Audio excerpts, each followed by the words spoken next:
Good evening, everyone. How are you all? Welcome to Top Tip Tuesday on Tuesday, the 8th of September, here in Dubai. I'm just going to wait a few moments for you to join. Hello, Glambox. Good evening. You're the first this evening. Hi, Sharinka. Good evening. So this evening on Top Tip Tuesday, we are looking at the links between movement and cognition and emotional regulation. And this is something that as Montessorians we know and we're aware of because of our training and because of what we see in the classroom. However, this has particularly come to light for me, or the spotlight of this has come to light for me, because last Sunday, the 30th of August, I attended an online virtual conference with Montessorians all around the world. And one of the experts on there, she's a lady called Professor Laura Flores-Shaw, and she's a professor at Johns Hopkins University in the States. And she's a Montessorian. She's been a Montessorian in the classroom. I believe she owns a Montessori school now. She is a professor. She was a neuroscientist. And through her work, what she has, and she was on this conference and she led one of the panels on the child and the conversations that we were having about the child within the environment. And her insights were incredible as a neuroscientist because of the different angles she can bring to it because of her many areas of expertise. And actually in my post that I put on Saturday evening about tonight's Top Tip Tuesday, when I said, recent research tells us that humans are meant to move. We're born to move before thinking. That was completely misleading, and I want to take that back. I haven't edited it on purpose because I wanted to explain this evening. Recent neuroscience has proved that, however, the links between movement and cognition and movement and emotional regulation have been known for thousands of years by yoga practitioners, by the yoga. They were written about in the Yoga Sutras. Yoga Sutras are all the teachings, the texts written down about the teachings of yoga. And also indigenous communities have known for hundreds of years, thousands of years, that movement is the key to emotional regulation. And there are all sorts of rituals in different indigenous communities all over the world that are specifically performed for emotional regulation that come from movement. So my post was misleading, as if to say, we in Western science have just realized this. No, everyone realized this, centuries and thousands of years ago. The really important bit now is that because of, and this is what Professor Shaw was explaining, is that because of recent developments in neuroscience, because we can see the way that the brain works and the brain maps, the neuroscientists can actually see the neural pathways that are fused, that are fired in terms of movement and emotional regulation, and see exactly which parts of the brain that affect. And that's what's really, really exciting about this.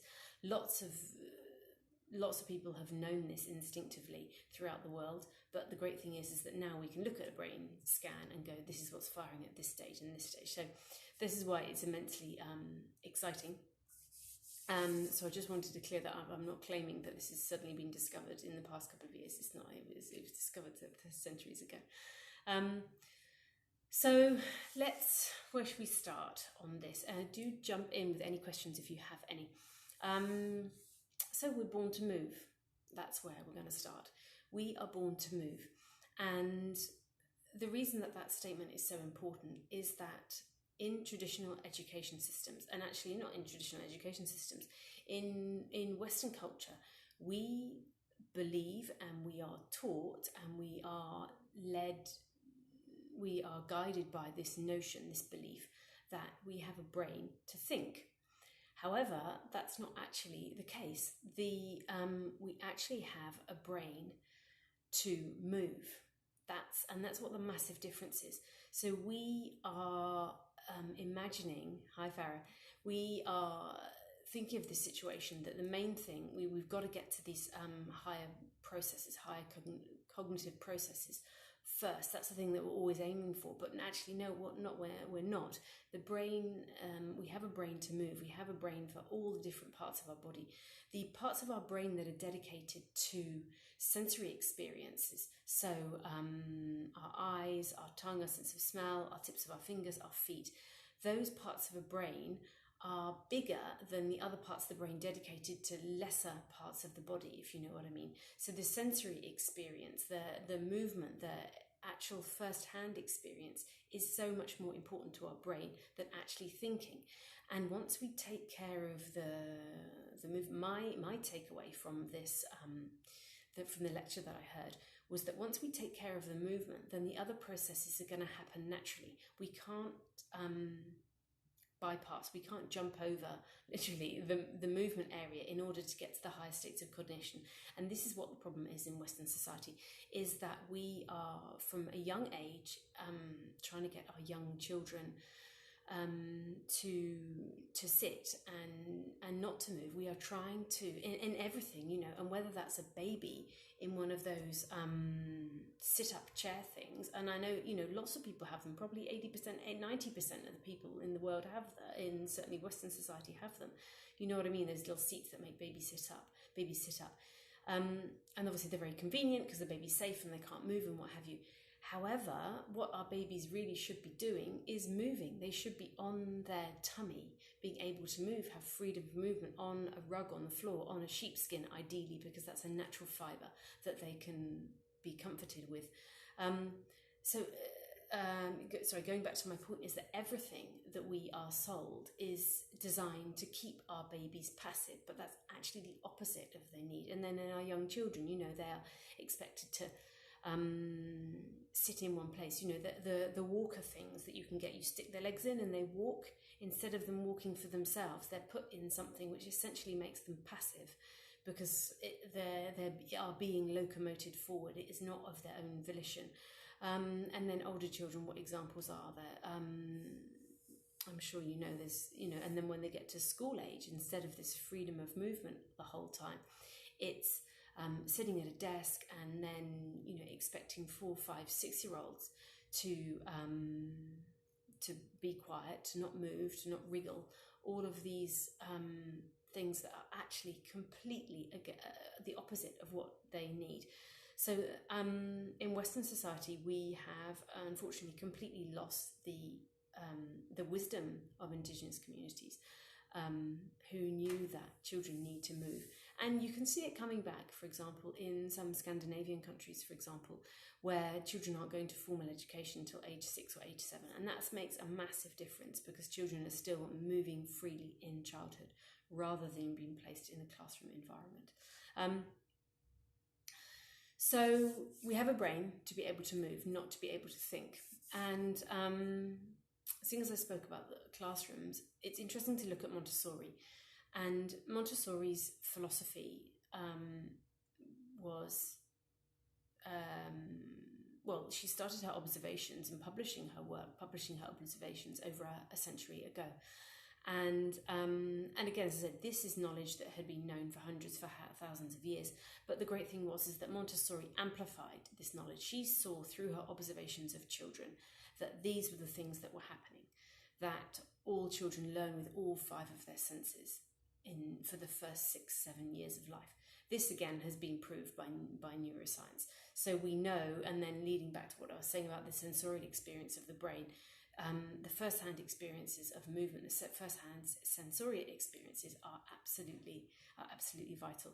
So Montessori was fascinating because she observed over 100 years ago that one of her great quotes is, "The hand is the pathway to the brain." So basically, to teach a child anything, they have to do it themselves. They can't do it by being told, or there's a certain amount of observation that will take place, but they have to be able to do it for themselves.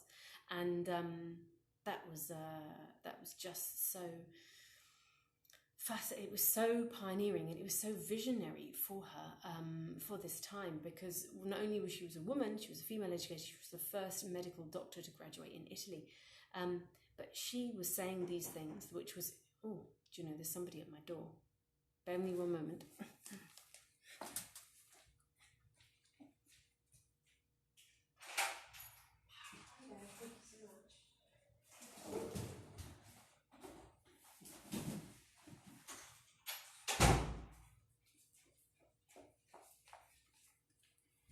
Hi, so sorry everyone, Amazon delivery. That was embarrassing. What's fascinating about Montessori, I think we're talking Montessori, is that over 100 years ago, she managed to create classroom environments and materials that were specifically designed to give the children a multi-sensory experience and to to encourage movement, to foster movement, knowing that children need to move constantly in the first 6 to 7 years of life. And you'll probably have seen this with your own children. What example can I think of in your own children?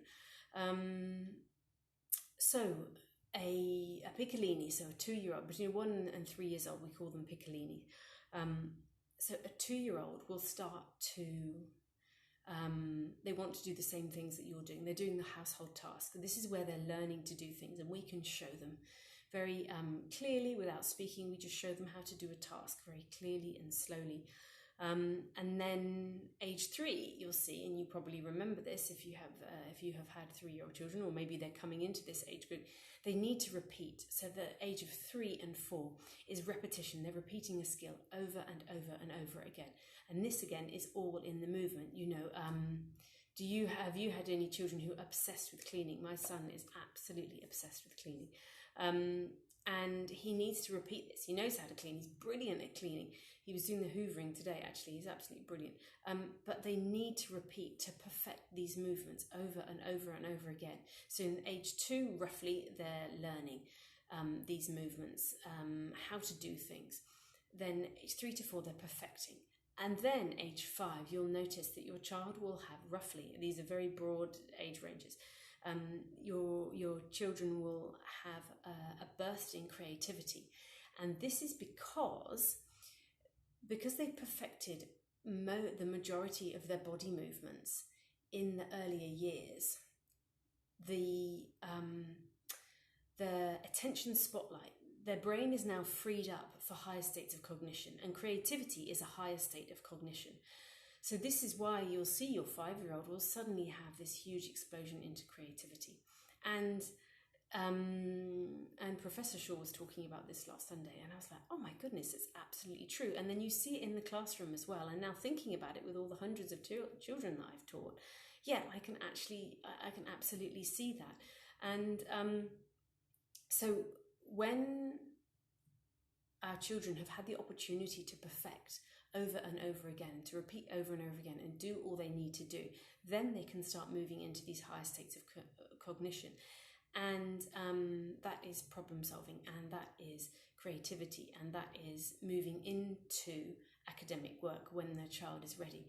And it's like an attention spotlight, as I said. So the spotlight of attention in the earlier years, 2, 3 and 4, is really on perfection, on learning all these movements, on using these movements. And then the spotlight of attention moves to the higher cognition states when they're a little bit older, and then it can move into academic work, as I say.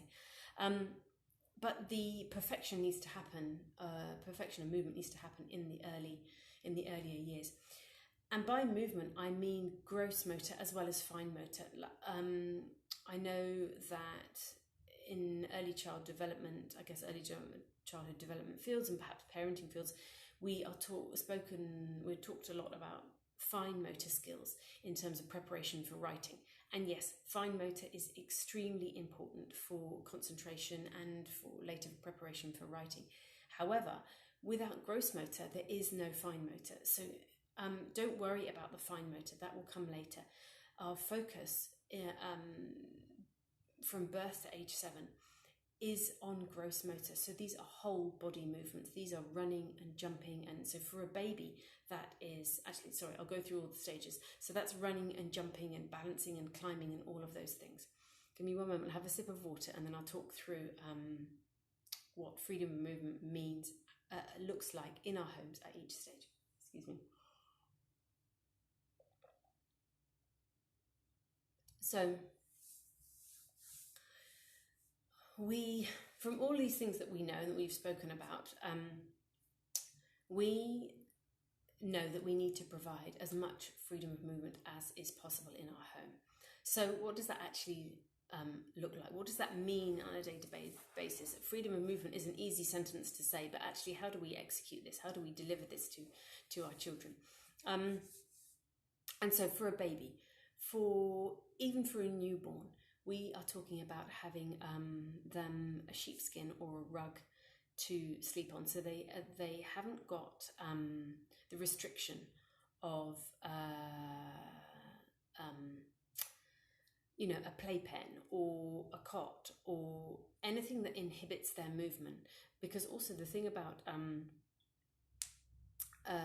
a newborn is they're looking around and they have a very short vision when they're little, but then their vision gets longer and longer.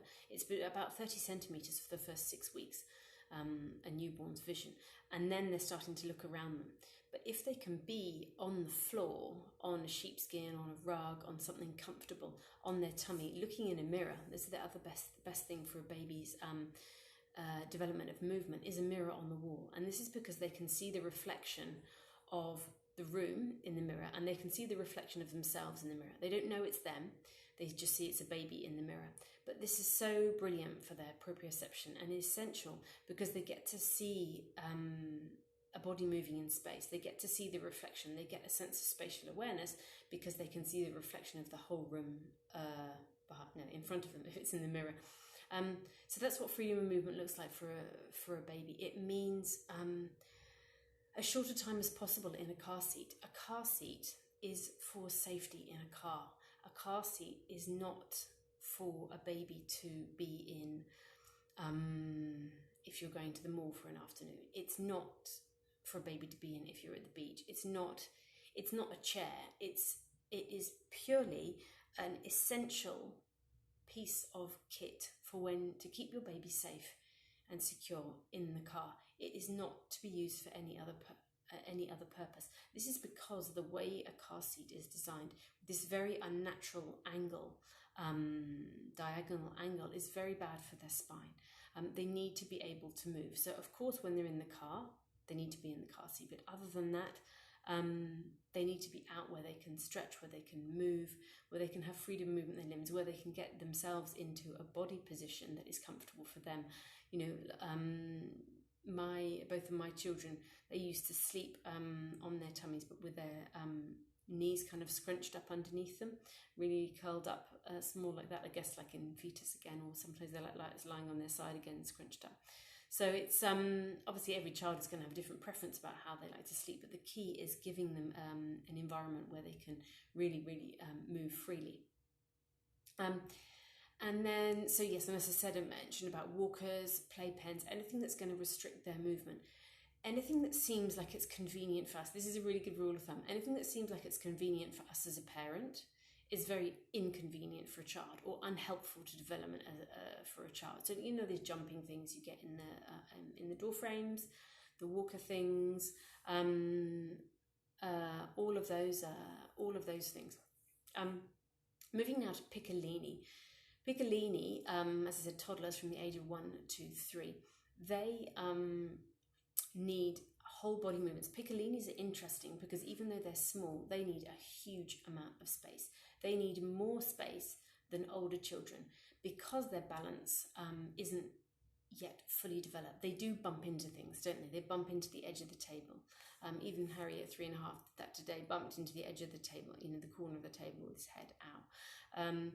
Piccolini still move, still need a lot of movement because they're bumping into things. Their balance isn't quite there yet, and often Piccolini, because their language hasn't fully developed yet.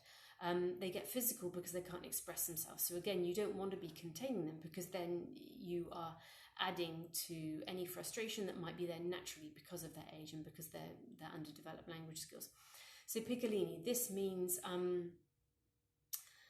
a couple of practical tips. They don't need specific classes and exercises, and I don't want to pick out specific industries because that's not fair, but they don't need specific classes to show them how to move their bodies, shall I say it like that. The key thing is, if you're talking about swimming, time in the water. So that's time in the swimming pool. How many times a week can you go to a swimming pool? If you're in Dubai, that's a lot easier than if you're somewhere else in the world.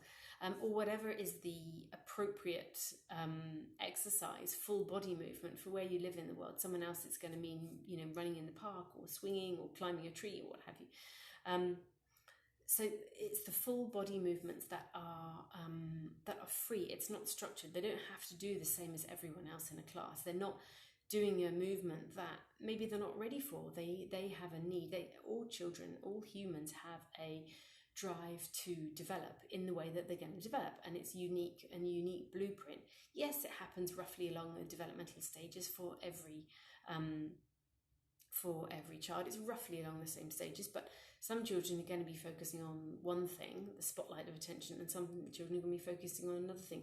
It doesn't serve any purpose to teach them how to do a job, to do a skill perfectly in terms of gross motor at Piccolini. It doesn't serve any purpose. Much better have them run around in the park, run on the beach, swim, climb a tree, balance on a wall. All of those whole body movements are much more of value, are much more enriching, and are less expensive as well. So that's the thing. It's moving away from the idea that we need to do something specific in order to develop this or to teach this. It's actually all we need is our time and our willingness to go, okay, we need to find a way that there is, I don't know, what is in your schedule, half an hour of free play, running outside, using gross motor skills every day. How can I do that? How can I build that into the schedule?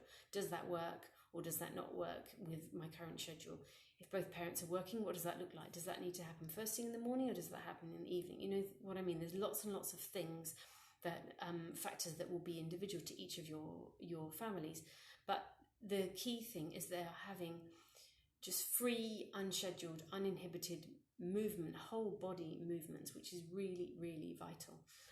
So that's Piccolini's. And then moving into preschoolers, whole body movements for preschoolers. And actually you may have joined the talk last week on the workshop that I've created here for the children. Was it last week or the week before? I can't remember. An Instagram live, I've done it recently. So I created a woodworking shop for the children here outside on our terrace. Harry's 3.5 and Olivia's 5.5. And that's what whole body movements look like for a preschooler, because they've mastered climbing, they've mastered balancing, they can climb, they can attempt anything. They will attempt anything as a preschooler if they're feeling confident in their body movements. What we can do with preschoolers is perfect the skills that they have. So a woodworking shop, as I said, on my terrace is amazing because there's opportunities for gross and fine motor at the same time. So sanding is such a great activity because I've got a sanding block and they cross the midline every time. So that's a whole body movement. Sawing with the saw, obviously you need to practice safety measures and they need to be constantly supervised. You know, hammering in nails, things like that. They're using their whole body and then they're using fine motor as well. But as I said, we focused it on the gross motor in the earlier years, and now we can turn more specific attention to fine motor once they've got that broader picture. And what else? Yes, I think I've just said that. It's all preparation for writing, but take a step back. So excuse me, one more sip of water. If anyone has any more questions, then please do add them in. So, in summary of that last piece, so what that means in our home is freedom of movement. For babies, don't put them in any gadget. For Piccolinis, they need a lot of space to move. Give them lots of space, and this isn't the time for scheduled classes and scheduled activities where they're meant to kick a ball at a specific time or jump here at a specific time. Piccolini age is not the age to do that. You can do that later. And then for preschoolers, it's combining the skills together. It's gross motor skills, it's concentration, it's fine motor the whole time. As I said, a basic woodworking workshop outside or inside if you don't have an outside area. This and literally what I did for my woodworking shop is I went to the hardware store and I bought a couple of planks of wood, a small hammer, a couple of small screwdrivers, a pair of pliers, a saw and a sander, and that's it. It wasn't expensive, it's not fancy, it's very rough and ready, and we're using, for safety, we're using the gardening gloves that we have, that we already had. So it's very, very simple. It doesn't need to be a huge investment. The main thing is that everything's the right size for the children's hands, and obviously it's supervised. So if anyone has any questions, now would be a good time to add them. Otherwise, we can recap what we said before about the fascinating work of Montessori. Really showed us how children need to move. She knew this intuitively from her observations over 100 years ago, and she created a classroom that trained the child's sensory motor skills purposefully, with the purpose of fostering the development of their higher level thinking. That's what was really amazing about what she did, is that she saw that the movement came first and then the higher states of cognition would come later. And so she designed everything, I guess, not backwards, the other way around, so that she got the simple material now, and then knowing that this will help the child to master skills and higher states of cognition and emotional regulation later. You know, I've got a little button that's flashed up here. What does that say? Farah says, what about older children, 7 to 9 year olds? Thank you, Farah, for your question. You know what you can do with older children? You can continue with things like the woodworking shop. I'd really recommend that, because older children still really, really need to move. And again, that's what's the great thing about a Montessori community, because they're constantly moving. They've got this freedom of movement, and they will need to expend this energy. But if you have the possibility of doing a workshop at home, that is absolutely fantastic. There is nothing else more that you need to do other than free, unscheduled time outside in nature every single day, if you can manage it according to your schedule. Half an hour, 1 hour, 2 hours, whatever time you have, but that is absolutely important. So find some trees to climb, go for a walk on the beach, go swimming, but for no purpose other than, you know, bringing joy and for having fun and moving their bodies. And a workshop, I can't recommend that highly enough, because you're going to be able to do more detailed work with that. Once you've got that, I mean, Harry at the moment and Olivia are doing it very much for repetition. You can see them self-soothing and you can see them perfecting their skills. But a 7 to 9 year old child can actually start to make things, you know, they can actually start to sand their own things at home. They can actually start to create, they can do proper carpentry, as it were. Not that Harry and Olivia aren't doing carpentry, you know what I mean? They can actually do carpentry. And then you're using all of those skills. You're using the fine motor as well. You're developing the concentration. So something like that is of huge value. And then they have the immense satisfaction. The 6 to 9 year old, 7 to 9 year old age group, you know, they do want to see things to completion. You know, in the earlier years, it's very much repetition for the sake of it. It's not for an outcome. But for the 6 to 9 age group, they want that outcome. They want to see the fruits of their labour, the results of their labour. So have it can still be child-led, and you'll need to guide them a little bit because of their age. But what is the end result they want to make? Do they want to make, I don't know, a bird nesting box? Do they want to make a box for their pencils, or an easel for them to draw on, something like that? Something with an end purpose that gives them a sense of pride in their project. I think I've got another question here. Okay, thank you. And the emotional regulation side of this is really, really interesting, particularly when we're talking about crossing the midline. I said about sanding in the workshop, for example. Crossing the midline is one of those exercises that balances the left and the right hemispheres of the brain. So the left and a balanced brain, basically like a balanced body, is a healthy body. And those of you who meditate will know that meditation strengthens and thickens the corpus callosum, which is the bridge in between the left and the right brain hemispheres of the brain. And meditation does this, strengthens this, so it balances out the two sides of the brain. But exercises that cross the midline also do this, also balance the left and the right side of the brain. So getting our children to do exercises like this, those are the things that are leading to emotional regulation. This is going to be able them to access their own self-soothing. And this is all in the broad context of the other things you might do. You might do meditation with them at home, you might do deep breathing, you might have a family song or a poem or reading, or whatever you do to support them in other ways. But one of the best things that we can do, and we know ourselves, don't we, if we're having a bad day, going for a walk or a run or a swim just completely shifts our mood. It uplifts us like nothing else can. And this is the same for our children. But if we want to really focus on something like emotional regulation, then finding activities that enable them to cross the midline. So like soaring, like sanding. And then for your younger children who are really obsessed with cleaning, it's things like when you teach them, for example, you teach a piccolini, 18-month-old, to wipe a window, wipe a table for the first time.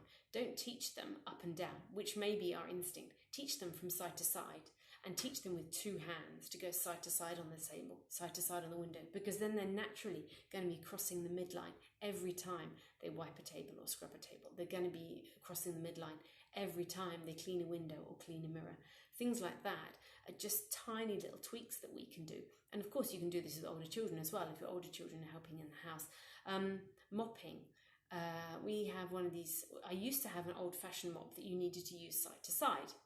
And then I don't know what happened with that one, but anyway, we upgraded it to this fancy one that's got a spray. And I only realised the other day that it doesn't work in terms of emotional regulation because it just goes up and down. The children can't use it side to side like a traditional mop. So I need to change it again to a non-snazzy basic one like I had before. So these are tiny, tiny tweaks, but they all contribute to emotional regulation. As we all know, there's no one cure, there's no one answer, is there? There's no one cure for anything. It's really a combination of factors. But exercises for crossing the midline, these are not exercise, activities that cross. Good. I'm glad, Farah, you still have the old-fashioned one, because I went all fancy and then I realised my mistake. We've had it for about a month and I realised my mistake.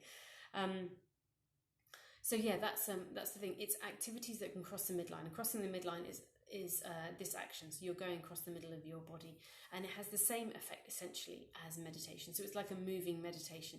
And we want a balanced brain. A balanced brain, a balanced body is a healthy body, is a healthy brain.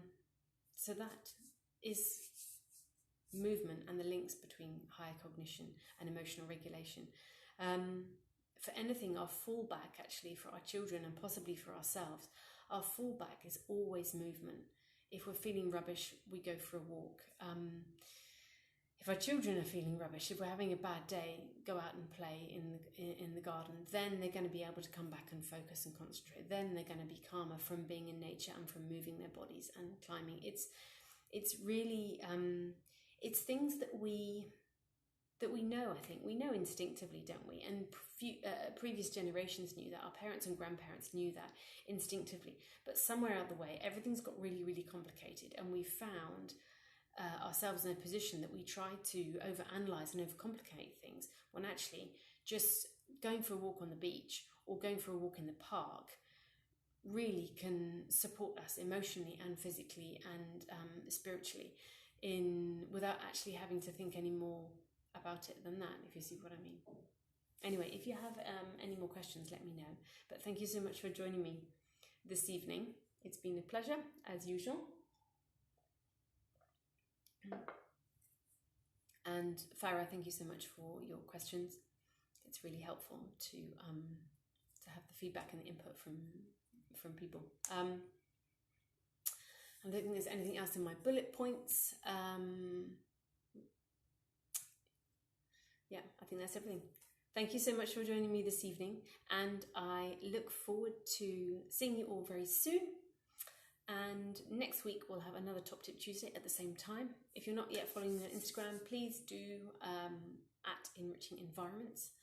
And I will be resuming my film series, my Because It Matters film series at Yoga House in the Greens from the 18th of September, which is really fantastic. After the summer series, they've invited me back for a monthly film for the next 3 months. So I'm really, really excited about that, and bringing you some more really incredible and uplifting and empowering films and documentaries about childhood. So I hope to see you either on my website, enrichingenvironments.com, or at a Yoga House event, or again on Instagram Live. I'll see you next week. Thank you so much. Thanks for joining me. Bye-bye.